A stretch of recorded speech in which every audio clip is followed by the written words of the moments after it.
In the spring of 260 AD, somewhere on the dry plain between Carrhae and Edessa, the most powerful man in the Roman world disappeared into an enemy camp. Emperor Valerian had come east with an army drawn from provinces across the empire. His soldiers had marched under the Roman eagles through heat, disease, and country already stripped by war. Ahead of them waited Shapur I, king of the Sassanid Persians, whose cavalry had burned cities, emptied villages, and carried Roman captives deep into his kingdom. Valerian had come to stop him. Instead, the emperor himself was about to become a prisoner. What happened in the final hours remains uncertain. Perhaps Valerian's weakened army was defeated in open battle and driven back toward Edessa. Perhaps the Persians surrounded it and cut off its supplies. Roman accounts claimed that the emperor went out to negotiate and was seized through treachery, while Shapur's own victory inscription declared that Valerian and his army had been captured after a great battle. The surviving soldiers knew only what they could see, imperial officers no longer giving orders, Persian horsemen guarding the roads, and the emperor who had led them into Mesopotamia no longer among them. More dangerous news followed. In Gaul, a Roman commander named Postumus was building an empire of his own. In the east, other generals prepared to place new emperors on the throne. Germanic raiders were crossing the Rhine, Goths were moving through the Balkans and the Black Sea, and the plague was passing from city to city with the soldiers sent to defend them. Rome still possessed roads, fleets, fortified cities, and a vast military establishment. What it no longer possessed was one undisputed master. Valerian's son Gallienus now ruled what remained, but he could not march east to save his father. If he left the Rhine, Postumus could advance. If he stripped the Danube of troops, another invasion might pour into the Balkans. Any general entrusted with enough soldiers to defeat Rome's enemies might be proclaimed emperor by those same men. Any commander denied promotion could rebel before the imperial court moved against him. In less than 50 years, Rome would recognize or confront roughly 26 emperors and imperial claimants, depending on how the disputed usurpers are counted. Most would die violently. Several would be killed by their own soldiers, others would fall in civil war, and one would vanish beneath the mud of a battlefield with his son beside him. By 271, the Roman world would be divided among three rival governments, each commanding Roman cities, Roman armies, and Roman citizens. Yet the crisis had not begun with Valerian's capture. It began 25 years earlier, beside another frontier, when a tired army decided that it could choose the ruler of the Roman world for itself. In March 235, Emperor Severus Alexander waited near Mogontiacum, modern Mainz, while troops gathered along the Rhine. Beyond the river, Germanic war bands threatened Roman territory, and the soldiers expected a campaign. Many had recently returned from the east, where they had fought the rising Sassanid Empire under difficult conditions. They had crossed mountains, lost comrades, and watched supply trains struggle to keep pace. Now they had been ordered north before some units had even returned to their home bases. When Alexander considered negotiation with the Germanic leaders, anger spread through the camps. Payments to an enemy might buy time, preserve manpower, and allow the emperor to redirect forces toward Persia. The soldiers saw something simpler. They had been brought to the Rhine to fight, and their emperor appeared willing to purchase peace from men they believed they could defeat. Rumors moved through tents and mess lines faster than any official order. Officers who tried to calm the men found that another name was already being repeated. The soldiers proclaimed a hard-driving career officer named Maximinus and killed Alexander and Julia Mamaea near Mainz. Accounts differ on the exact circumstances, but there was no battle for the throne and no legal transfer of power. One emperor had been eliminated and another raised inside the same frontier camp. Maximinus then moved quickly enough to prevent distant governors and the Senate from organizing resistance. The new emperor did not travel to Rome to seek the approval of its political class. He crossed the Rhine and took the war into Germanic territory, where success could provide the three things he needed most: prestige, booty, and the loyalty of the army that had made him. Roman columns pushed beyond the familiar frontier, burning settlements and fighting through forests, marshes, and broken ground.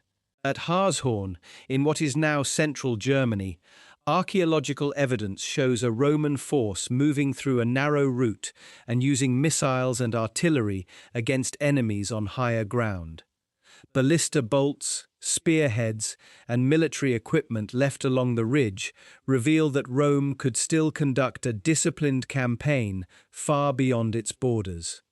The explosion came in Africa in 238, where landowners at Thysdrus killed an imperial procurator and persuaded the elderly governor Gordian to accept the throne with his son. Their uprising collapsed when troops from neighboring Numidia defeated and killed Gordian II near Carthage. Gordian I then took his own life. The Senate had already supported them and declared Maximinus an enemy, leaving no safe path back to obedience. Its members now had to find new emperors before Maximinus reached Italy. The Senate selected Pupienus and Balbinus, two older statesmen meant to divide military and civil responsibility. Rome's population distrusted the arrangement and demanded a member of the popular Gordian family, so the young Gordian III was presented as Caesar. Three figures now occupied the center of power, each supported by a different constituency, while Maximinus gathered his army on the Danube and turned toward Italy. Aquileia stood in his path near the northern end of the Adriatic. The city controlled important routes between Italy and the Danube, and its gates were closed before Maximinus arrived. Two senators, Rutilius Pudens Crispinus and Tullius Menophilus, helped organize the defense. Food had been collected, walls repaired, and citizens armed. Even women and children were drawn into the effort as the inhabitants prepared for the punishment that would follow if the city fell. Failed assaults and dwindling supplies finally broke the loyalty of Maximinus's own men. Soldiers of Legio II Parthica entered his quarters during the midday rest and killed him along with his son. Their heads were sent to Rome, while the army outside Aquileia sought terms. The first soldier emperor of the crisis had been destroyed by the same force that had placed him on the throne. Back in Rome, the Praetorian Guard seized Pupienus and Balbinus, dragged them through the streets, and killed them. Gordian III, still a boy, was left as the sole Augustus. Within a single year, Rome had passed through Maximinus, Gordian I, Gordian II, Pupienus, Balbinus, and the young Gordian. 6 emperors had ruled or claimed power, and 5 were dead. 5 years later, Roman forces defeated the Persians near Rasaena and pushed deeper into Mesopotamia under Gordian III and his Praetorian prefect, Timsithius. Timsithius died during the expedition, and the next phase ended in Roman defeat near Mysice. Persian evidence says Gordian died during the failed campaign. Roman traditions blamed his successor Philip, but the circumstances remain uncertain. Philip emerged as emperor, made peace with Shapur, and led the survivors west. Philip sent Decius, an experienced senator and commander, to restore order among the Danubian troops. It was a dangerous assignment because the soldiers did not merely need discipline. They wanted a leader whose presence promised victory and reward. Once Decius reached them, they proclaimed him emperor. He reportedly protested, but refusal could be as dangerous as acceptance when armed men had already committed treason in his name. Decius marched toward Italy. Philip gathered his own army and met him near Verona, in 249. The details of the battle are sparse, but Philip was defeated and killed, while his young son was murdered by the Praetorian Guard in Rome.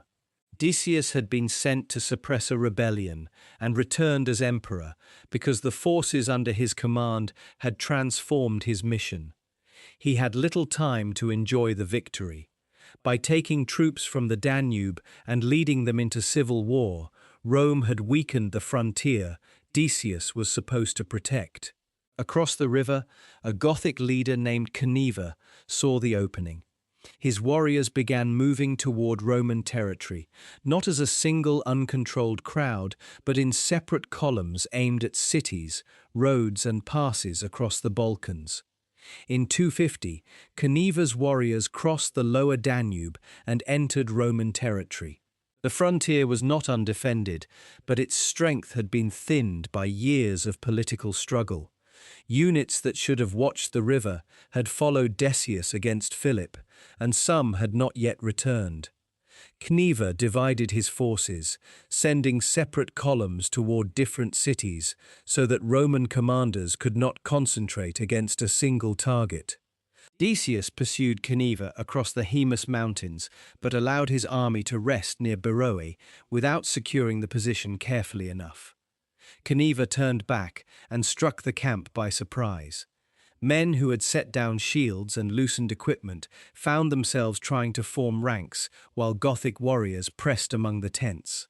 The Roman formation collapsed before officers could restore control, and Decius escaped north with only part of his army.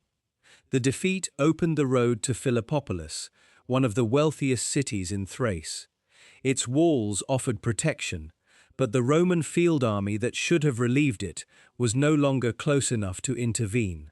Inside the city, the governor Titus Julius Priscus faced a choice between resistance and survival. He proclaimed himself emperor, apparently hoping that an agreement with Cniva would preserve both Philippopolis and his own position. It did neither. The Goths entered the city and subjected it to a devastating sack. Ancient accounts give enormous casualty figures that cannot be trusted, but the destruction and capture of prisoners were real. Senators, wealthy families, artisans, and ordinary residents were dragged away with the accumulated property of the city. Priscus disappeared from the record, most likely killed despite the bargain he had tried to make. Decius used the time to rebuild his army near the Danube. Trebonianus Gallus, an experienced commander in the region, joined him as Roman forces gathered to block the invaders' return. Cniva now carried a heavy burden of captives, animals, wagons, and plunder. If Decius could close the roads north, he might recover Philippopolis's population, erase the humiliation at Beroe, and return to Rome as the emperor who had avenged Thrace. The Romans caught the Gothic coalition near Abritus, close to modern Razgrad in northeastern Bulgaria. Open ground in the area was broken by marshes and patches of soft soil. Cniva knew that he could not rely on a straightforward contest against organized Roman infantry, so he arranged his forces in separate bodies. According to the surviving tradition, one group remained concealed beyond or around a marsh, while others stood where the Romans could see them. The battle began well enough for Decius. Roman troops pushed back the first Gothic line, then drove against another body that appeared to give way. Herennius Etruscus, the emperor's son and fellow Augustus, fought with the army. At some point he was struck down, reportedly by an arrow, but Decius refused to allow the loss to halt the advance. The firm surface began to disappear beneath their feet.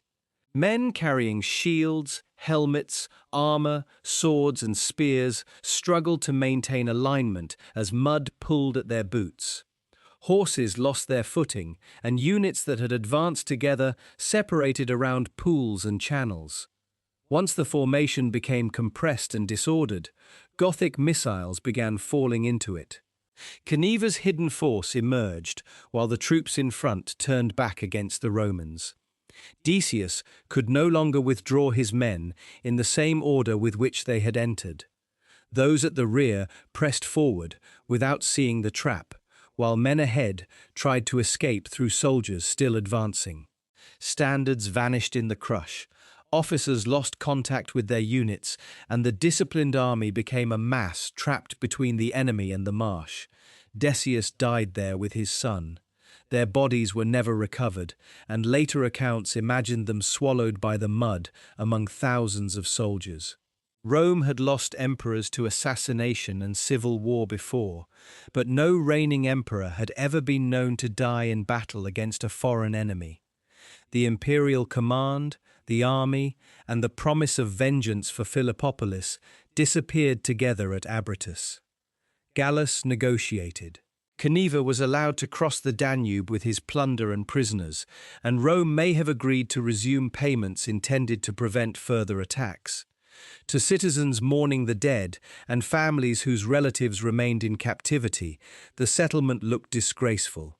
For Gallus, it was the quickest way to remove a victorious enemy before rivals inside the empire exploited the defeat. On the Danube, a commander named Aemilian won a victory over Gothic forces and distributed captured wealth among his troops.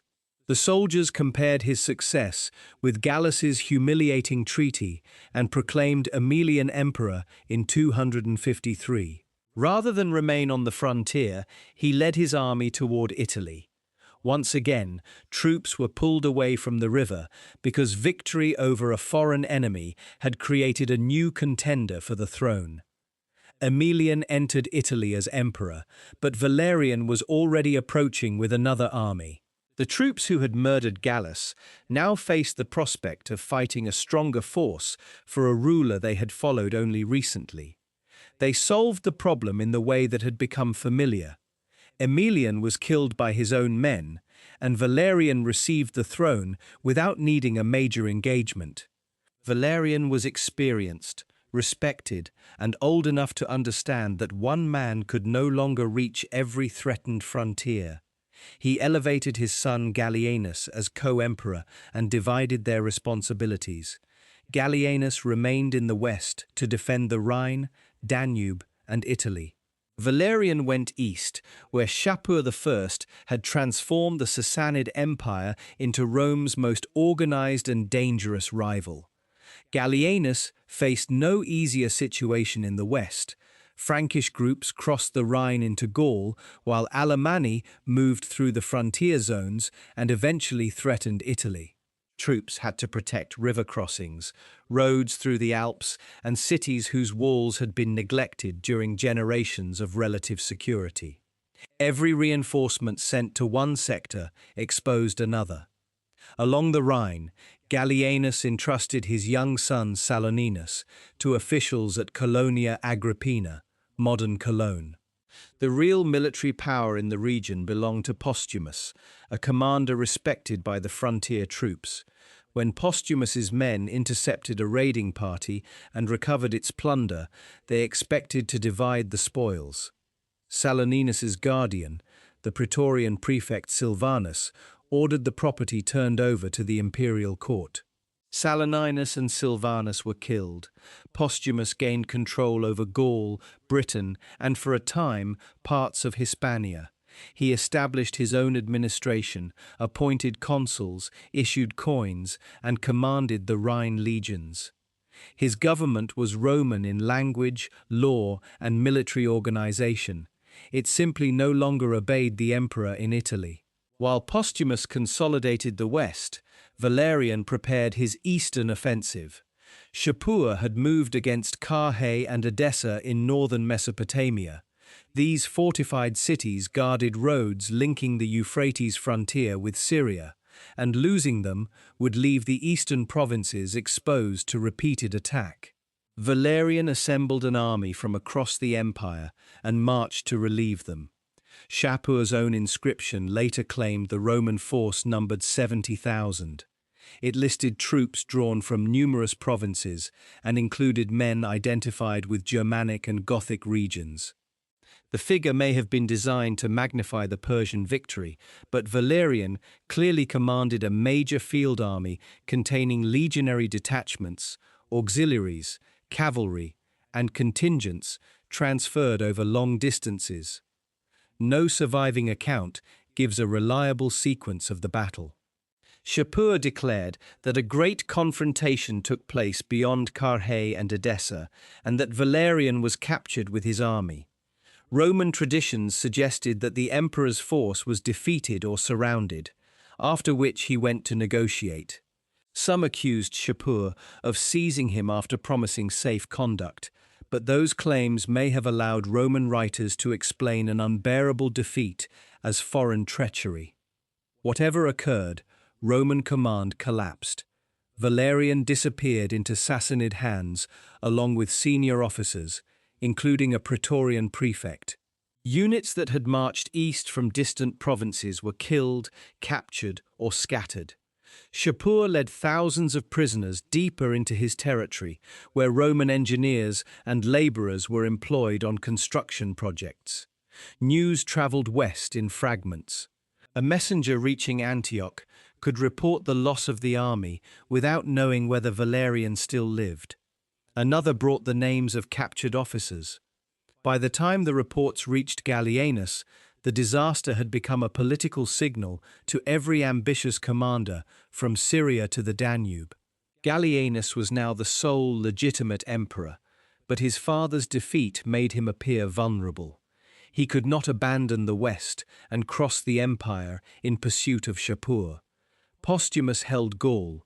Germanic forces threatened the frontiers, and several armies no longer trusted a distant court to protect them. In the east, men who controlled troops and imperial funds began deciding who should replace the captured Valerian.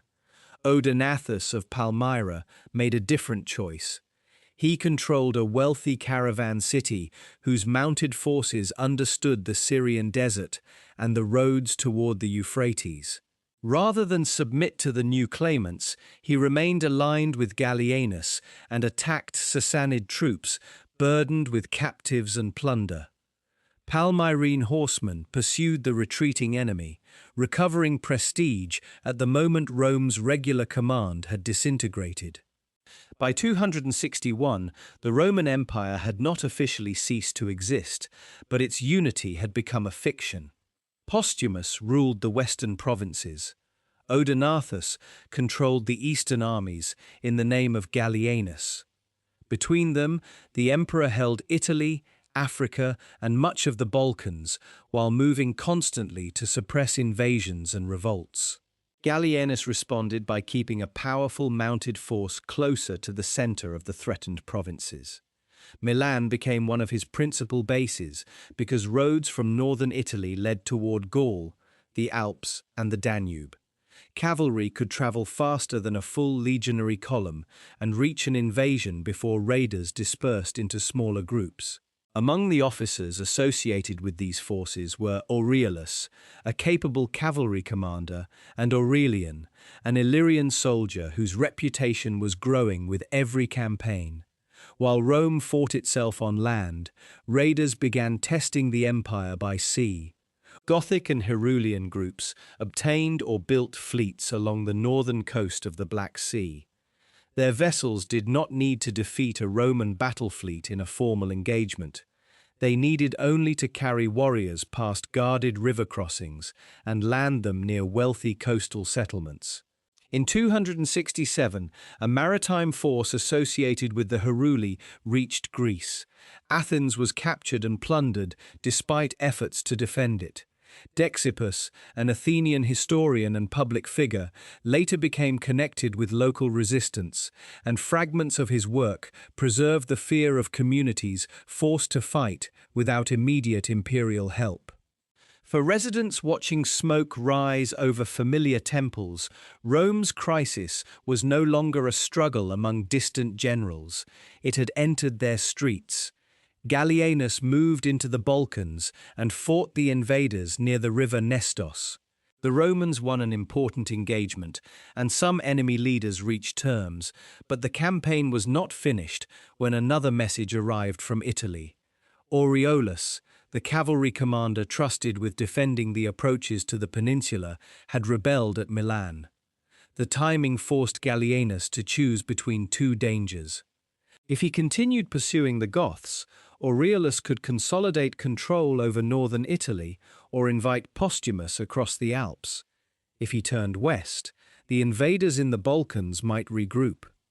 Gallienus left commanders to contain the remaining Gothic forces and marched against the man who controlled his own mobile cavalry. Aureolus withdrew into Milan after losing a battle near the Adda River. Gallienus surrounded the city, but the siege brought ambitious officers and armed contingents together in one place. Men within the imperial command began to fear what would happen when Gallienus won. Some may have expected punishment for previous failures. Others saw an opportunity to replace an emperor whose long reign had accumulated too many enemies. One night in 268, a false alarm reached Gallienus's quarters. He was told that Aureolus's men were attacking and hurried out without his full protection. The emperor was struck down by members of his own command. Later accounts disagreed over who organized the plot, but several senior officers, possibly including men close to Claudius and Aurelian, benefited from his death. Claudius was proclaimed emperor.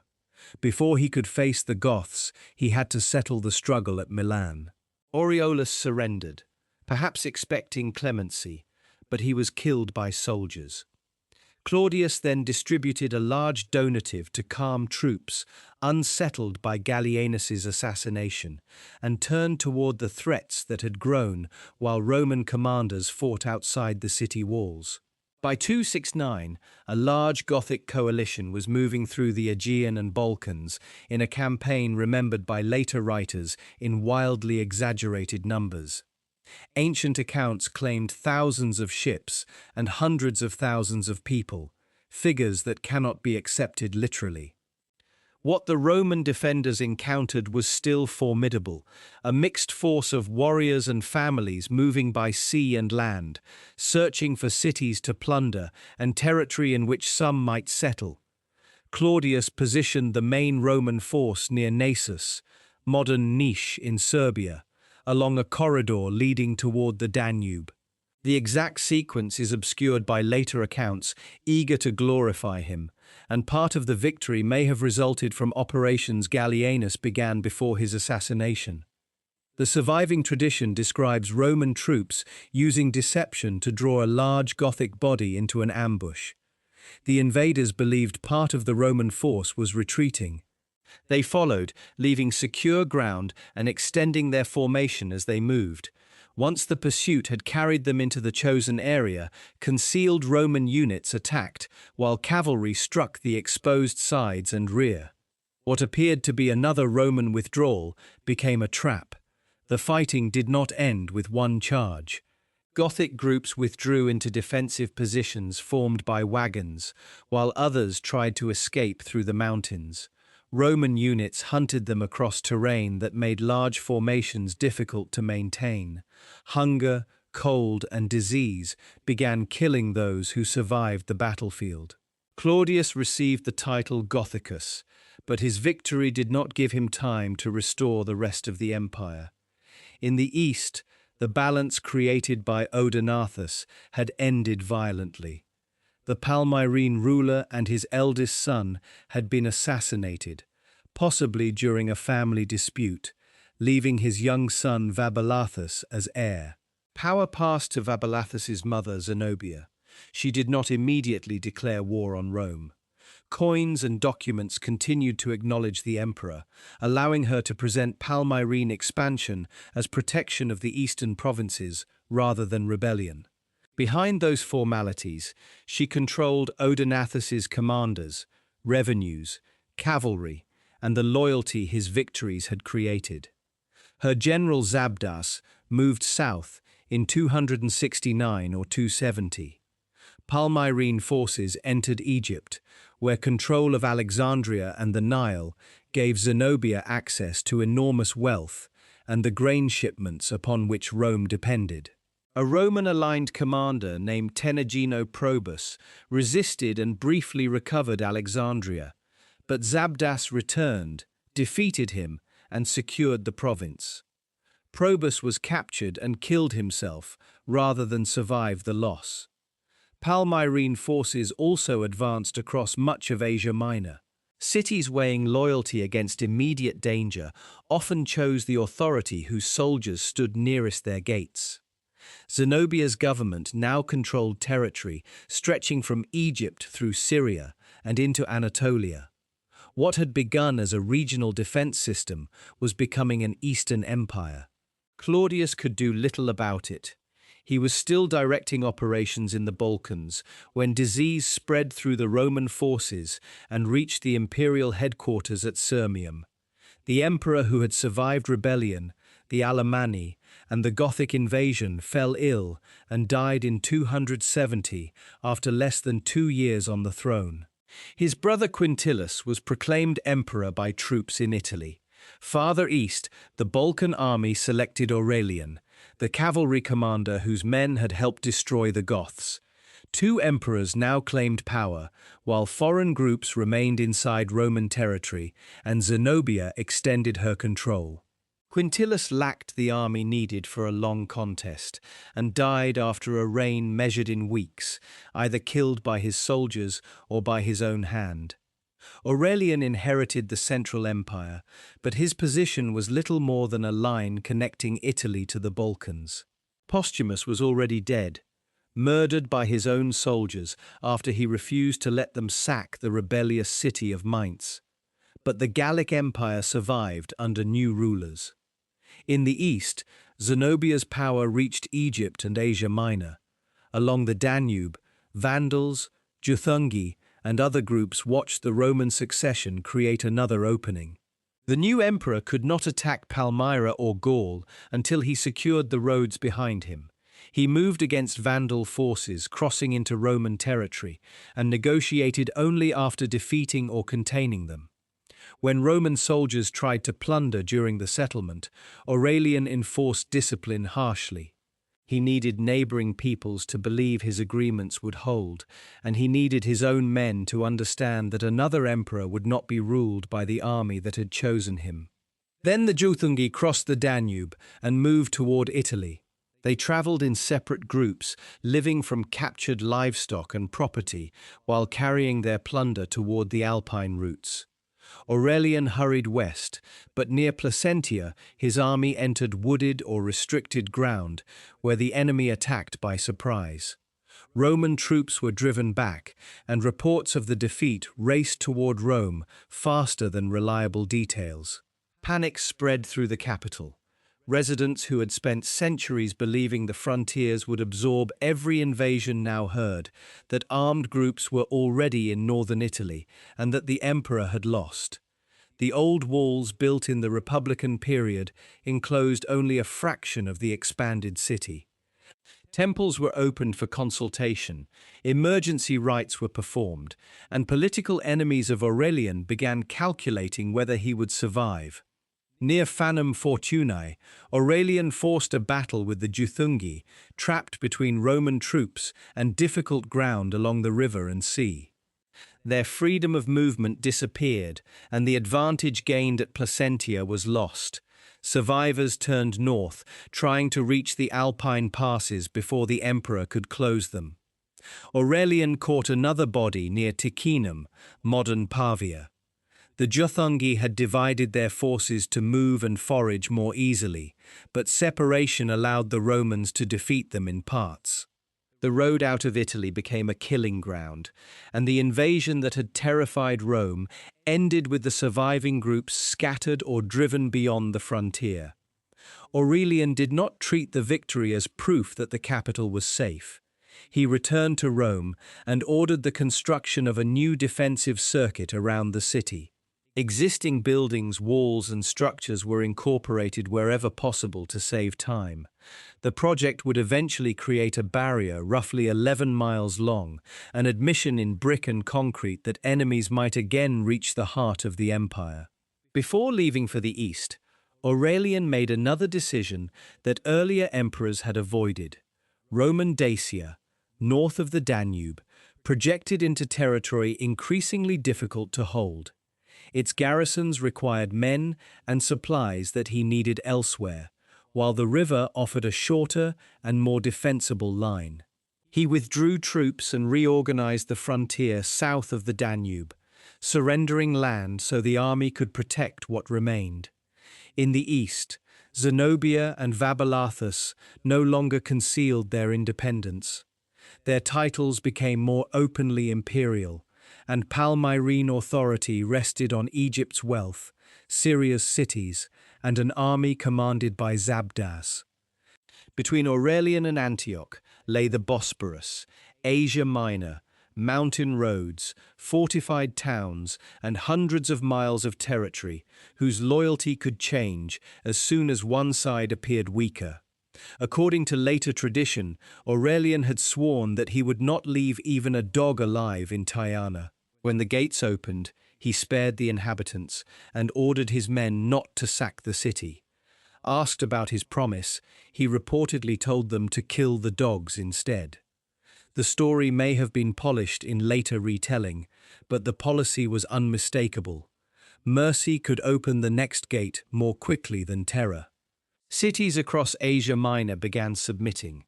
Aurelian's column continued towards Syria without leaving a chain of ruined settlements behind it.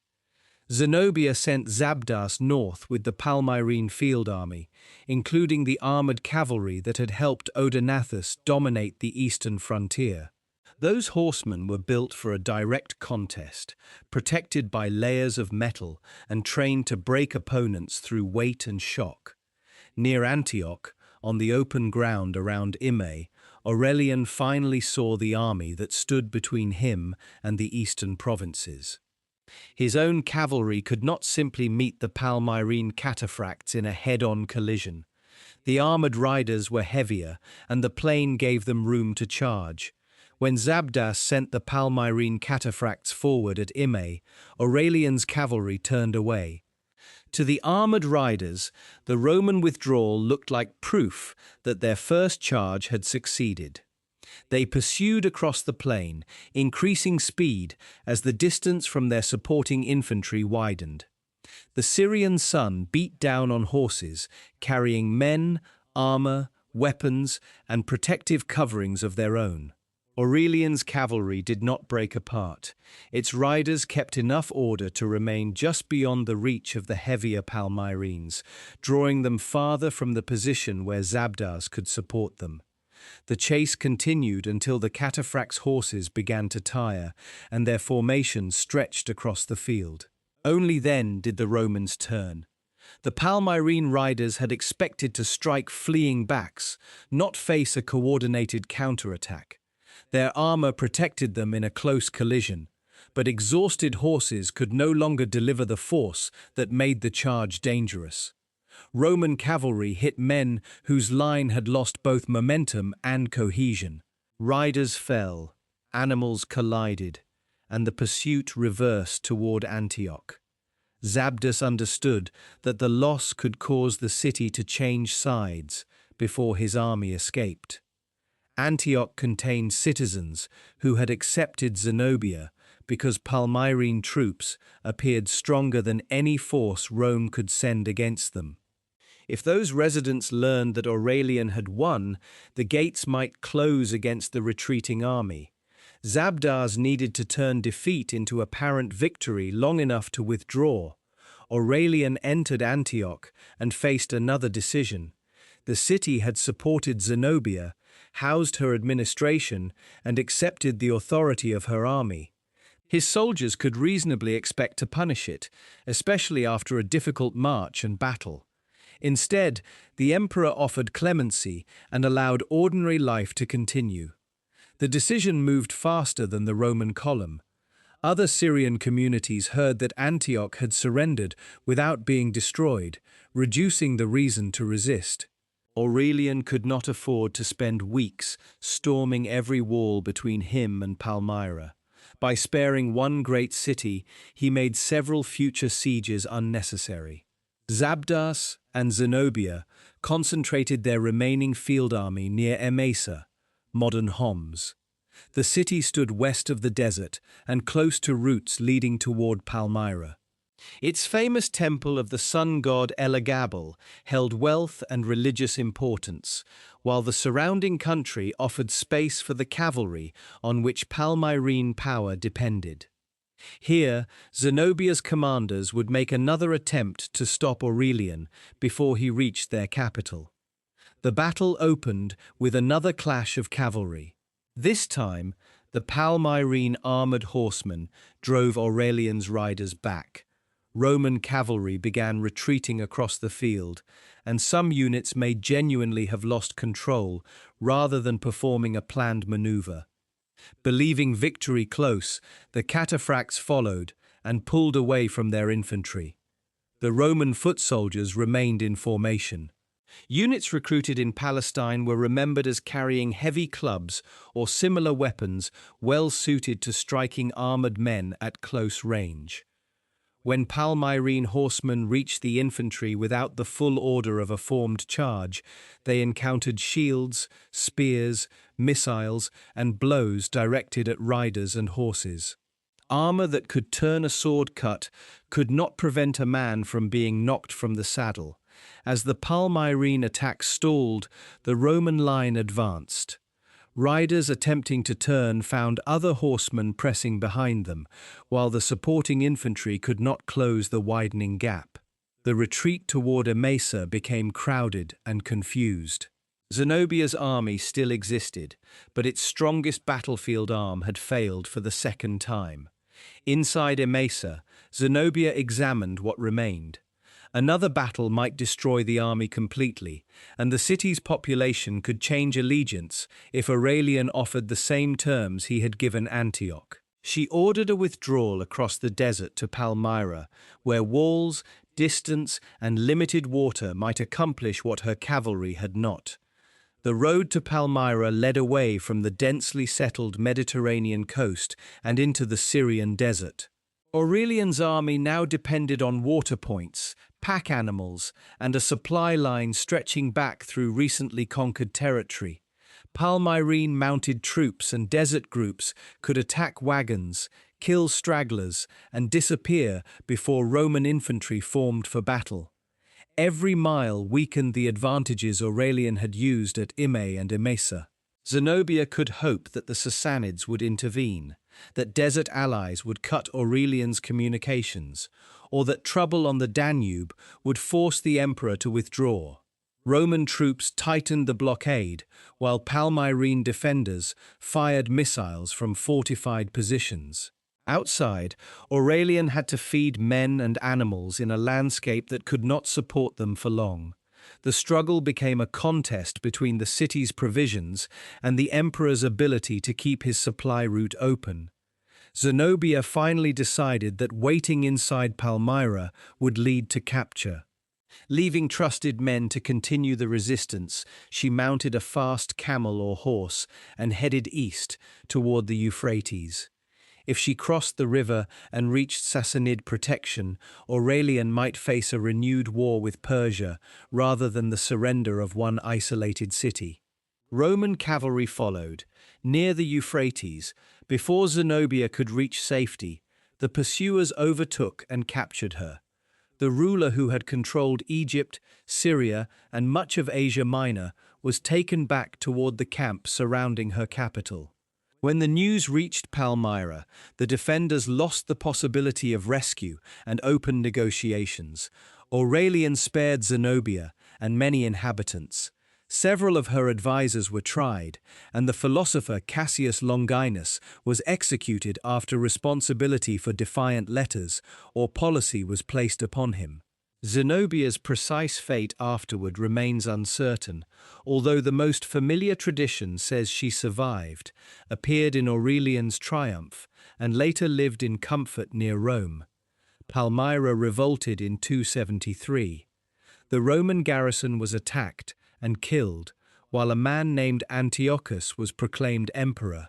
The rebels may have hoped that distance would protect them, or that Aurelian was already too deeply engaged elsewhere to return. They misjudged the speed with which he could move. The emperor turned his army around and crossed the distance back to Syria before Palmyra could prepare for another prolonged defense. This time, clemency had failed to secure obedience. The city was retaken and subjected to a far harsher punishment, with killings, looting, and destruction that ended its ability to challenge Rome. Palmyra did not vanish completely, but it would never again command an Eastern empire. Only the Gallic Empire remained outside his authority. It had survived Postumus's murder, brief rulers, internal violence, and repeated attacks along the Rhine. By the early 270s, Tetricus I governed Gaul with his son, Tetricus II, while his capital stood at Augusta Treverorum, modern Trier. Their realm was weaker than the one Postumus had created, but it still possessed Roman troops, fortified cities, mints, officials, and years of independent administration. The decisive encounter occurred near Châlons, although the precise location and even some details of the battle remain disputed. Later sources claim that Tetricus secretly contacted Aurelian before the fighting and asked to be rescued from the dangers surrounding him. A line attributed to Tetricus begged the emperor to save him from these troubles, but it may have been written to make his surrender appear honorable. Whatever negotiations took place, the soldiers still fought. Tetricus's army formed to defend the Gallic regime, while Aurelian brought troops hardened by Italy, the Balkans, and the Eastern campaign. Once battle began, the Gallic position collapsed under the pressure of Aurelian's field army. Tetricus and his son surrendered or were captured, and the last separate Roman government in the West ceased to exist. The victory reunited Britain, Gaul, Egypt, Syria, Italy, Africa, and the Balkan provinces under a single emperor. 5 years earlier, those territories had answered to separate courts. Aurelian had restored them through a sequence of campaigns that carried him from the Danube to Italy, across Asia Minor to Palmyra, into Egypt, and then back to Gaul. In Rome, preparations began for a triumph unlike anything the capital had seen in generations. Captives, animals, wagons, standards, and treasure were assembled to represent enemies from several fronts. Later accounts describe Zenobia in the procession adorned in gold, while Tetricus and his son appeared as defeated rulers. The spectacle allowed Roman citizens to see the fractured pieces of their world brought together behind Aurelian's chariot. Coins and inscriptions called Aurelian Restitutor Orbis, the restorer of the world. The title was not empty propaganda. He had defeated invasions, withdrawn from an indefensible province, secured the grain supply, destroyed Palmyrene independence, and recovered Gaul. Yet his victories had not removed the political habits that had begun the crisis in 235. The army remained the source of imperial power. Soldiers expected pay, rewards, and commanders who could lead them personally. Aurelian maintained discipline through severity, and that severity produced fear among the officers closest to him. Men who had watched other emperors fall knew that waiting for punishment could be fatal. In 275, Aurelian traveled toward Byzantium, gathering troops for the Persian expedition. Among his staff was a secretary named Eros, responsible for imperial correspondence. According to later accounts, Eros committed an offense and feared that Aurelian would execute him. He responded by forging a list of senior officers whom the emperor supposedly intended to kill. The names on the document belonged to men who understood Aurelian's temper and had seen him impose severe punishments. They could confront the emperor and risk confirming their alleged disloyalty, or strike before he reached them. Near Cainafrurium in Thrace, members of the staff attacked Aurelian and killed him. Only afterward did the conspirators reportedly discover that the list had been false. The secretary whose forgery triggered the assassination was himself put to death, but the emperor could not be restored. Aurelian had survived Gothic invasions, Palmyrene cavalry, desert marches, rebellion, and battles from Syria to Gaul. He died on a Roman road at the hands of the officers preparing to follow him into Persia. His death exposed the deepest failure of the age. Rome had found a commander capable of restoring the empire, but it had not found a system capable of protecting that commander from his own army. The frontiers were stronger than they had been 5 years earlier, and the rival empires were gone. The throne, however, was vacant again. After Aurelian's murder, the army and Senate hesitated before the choice fell on Tacitus, an elderly senator who joined the troops in Asia Minor. Almost as soon as he arrived, Gothic and Herulian raiders who had entered the region had to be confronted. Tacitus and his relative Florian campaigned against them, but the emperor died in Cappadocia after only a few months. Illness is the most likely explanation, although some accounts suspected murder. Florian took the imperial title and received support from troops in the west. In Syria, Egypt and the eastern provinces, another army proclaimed its commander Probus. Both men understood that the empire could not tolerate two emperors for long. Florian moved into Cilicia, expecting his larger force to crush the challenger, before Probus gathered more troops. Probus refused to give him the battle he wanted. Florian's soldiers had come largely from European provinces and were campaigning through the oppressive heat of southern Anatolia. As the confrontation dragged on, disease and exhaustion spread through their camp. Probus kept his own force intact, waiting while the climate weakened the enemy more effectively than a frontal attack. Florian's men eventually lost confidence. They had followed him because he appeared to be the quickest path to stability, but every day in Cilicia made victory less likely. Rather than fight for a ruler whose position was collapsing, they killed him. Probus became emperor without needing to destroy another Roman army in a major battle. He inherited a reunited empire, but not a peaceful one.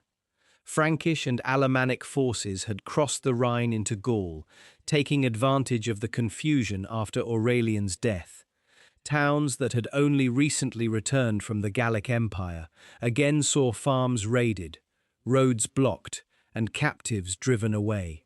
Probus moved west and began a series of campaigns to recover the frontier. By 282, Probus was at Sirmium, preparing for a campaign against Persia.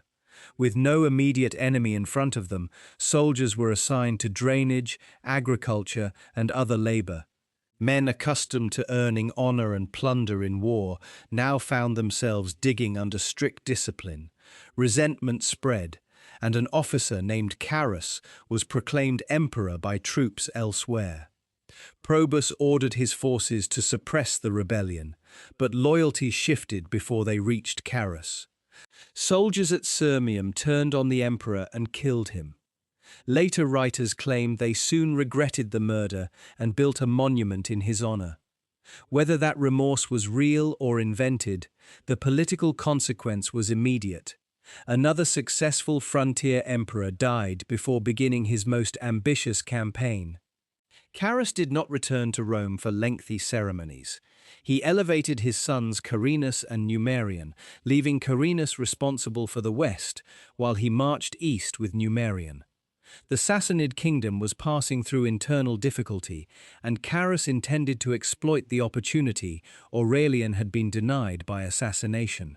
The Roman advance moved down through Mesopotamia with striking success. Seleucia and Ctesiphon fell or were occupied, carrying the army into the political heart of the Sassanid realm. After Valerian's capture, Rome had spent more than 20 years living with the humiliation of an emperor lost in the east.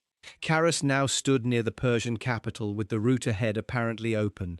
Then he died inside the campaign camp. The most memorable account claimed that a violent storm struck and lightning hit the imperial tent. Other possibilities include illness, assassination, or a death later concealed behind a dramatic story. The army knew only that the emperor who had led it to Ctesiphon was suddenly gone. Numerian inherited command of the eastern force. He was suffering from an eye illness and travelled in a closed litter while the army withdrew toward Roman territory. Orders continued to appear in his name, and guards kept soldiers away on the explanation that light aggravated his condition. For a time, few men outside his immediate staff saw him. As the column moved through Asia Minor, a smell began to escape from the litter. Soldiers opened it and discovered that Numerian had been dead for days. The emperor's father-in-law and praetorian prefect, Appa, had controlled access to him and immediately became the principal suspect. Whether Appa actually killed Numerian or tried to conceal a natural death long enough to seize power remains uncertain. The officers gathered at Nicomedia in November 284 and chose Diocles, commander of the imperial bodyguard, as emperor. Before the assembled troops, he accused Appa of murdering Numerian. Diocles then drew his sword and killed the praetorian prefect with his own hand. The act gave the army a visible culprit and presented the new emperor as the man who had avenged his predecessor. Diocles adopted the name Diocletian, but his position was not yet secure. Carinus still ruled the west and commanded the stronger claim as the surviving son of Carus.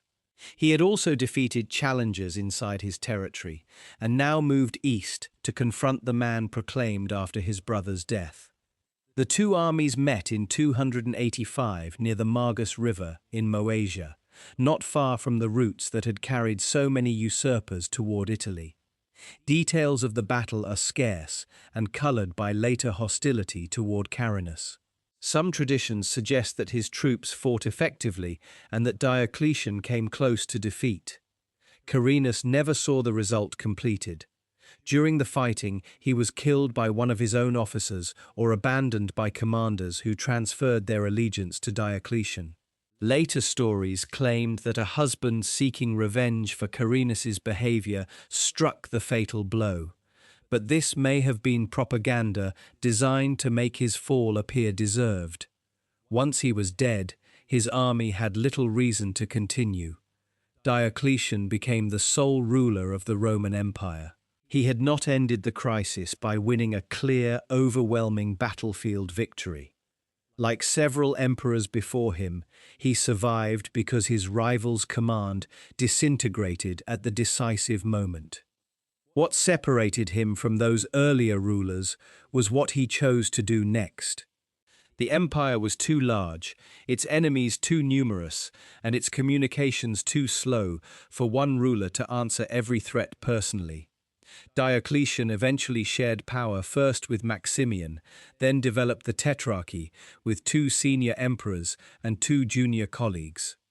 Each ruler received a court, a sphere of operations, and access to armies, while all were presented as members of one imperial government.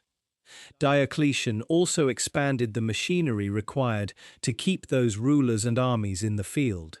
Provinces were divided into smaller administrative units, tax assessment became more systematic, and supplies were increasingly collected according to the needs of the military state. Officials counted land, labor, animals, and production, because armies could not be supported by debased coins and improvised confiscation alone. For ordinary people, survival carried a price. The government that emerged from the crisis demanded more information, more predictable taxation, and more direct control over resources. Imperial ceremony placed the ruler farther above his subjects, while courts moved closer to strategic frontiers rather than remaining centered on Rome. The old capital kept its prestige, but emperors increasingly governed from places such as Nicomedia, Milan, Trier, and Sirmium.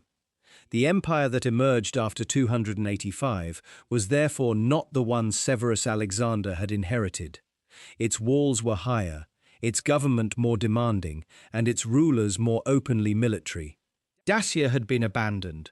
Rome itself had received new fortifications, and the fiction of a permanently peaceful interior had disappeared.